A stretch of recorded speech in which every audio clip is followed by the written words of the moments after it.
జాతీయ అధ్యక్షుడు నితిన్ నబీన్ మాట్లాడుతున్నారు. లైవ్ చూద్దాం. मित्रों, आज के दिन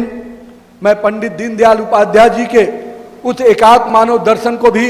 याद करना चाहता हूं, क्योंकि आज उनके वो विचार ही थे जो हमारे नेतृत्वकर्ता माननीय नरेंद्र मोदी जी ने अंतिम व्यक्ति तक विकास की योजनाएं कैसे पहुंचे, अंत्योदय के सपने को साकार करने में लगे हैं. मित्रों, आज के दिन मैं अपने श्रद्धेय अटल बिहारी वाजपेयी जी को भी स्मरण करता हूं, जिन्होंने इस देश में एक ऐसी राजनीति की शुरुआत की जिसमें संवाद है, शालीनता है और सुशासन की सरकार का मॉडल है. मैं मानता हूं हमारे नेतृत्वकर्ता माननीय प्रधानमंत्री श्री नरेंद्र मोदी जी आज अपने इन तीनों विचारों के पुरुष हम कह सकते हैं कि श्यामा प्रसाद मुखर्जी जी का एक भारत श्रेष्ठ भारत, दीनदयाल उपाध्याय जी का अंत्योदय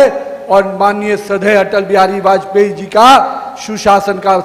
की सरकार, कहीं न कहीं इन तीनों चीजों को आत्मसात करते हुए आज माननीय प्रधानमंत्री जी आधुनिक भारत के निर्माण में लगे हैं. और मैं मानता हूं कि उनके नेतृत्व में जिस प्रकार से पिछले 12 वर्षों में माननीय प्रधानमंत्री नरेंद्र मोदी के नेतृत्व में जिस प्रकार से विकास की योजनाओं को अंतिम व्यक्ति तक पहुंचाने के संकल्प को पूरा किया गया,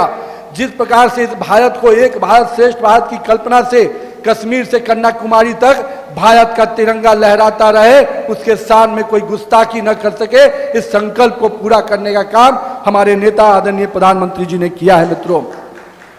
अगर आज हम कहते हैं कि सुशासन की सरकार की बात, तो मैं मानता हूं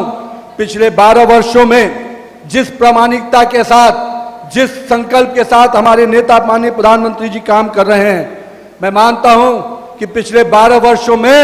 हमारे विपक्ष के साथी में भी इतनी हिम्मत नहीं हो पाई कि हमारे एक मंत्री पर भी दाग लगा कर देखे यह है भारतीय जनता पार्टी का सुशासन की सरकार. लेकिन मित्रों, हम जिस प्रकार से अपने तीनों नेता के प्रेरणा से नरेंद्र मोदी के नेतृत्व में सरकार आगे बढ़ा रहे हैं,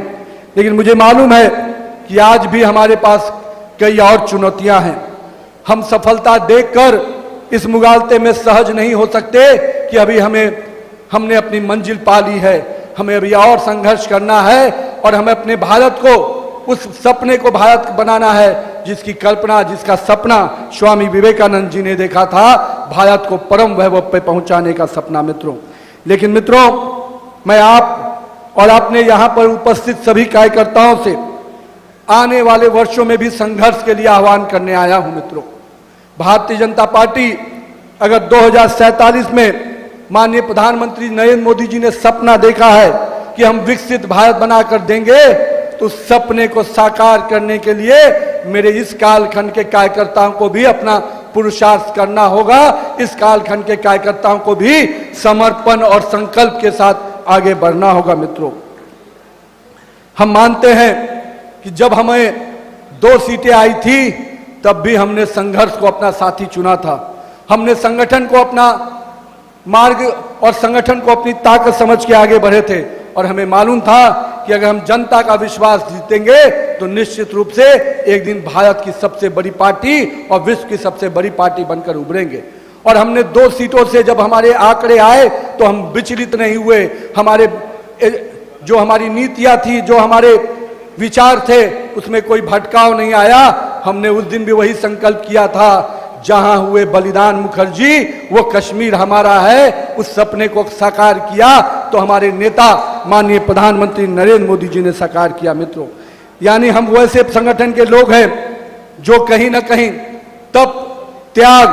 परिश्रम से परिणाम को लाने का संकल्प लेके आगे बढ़ते हैं. मित्रों,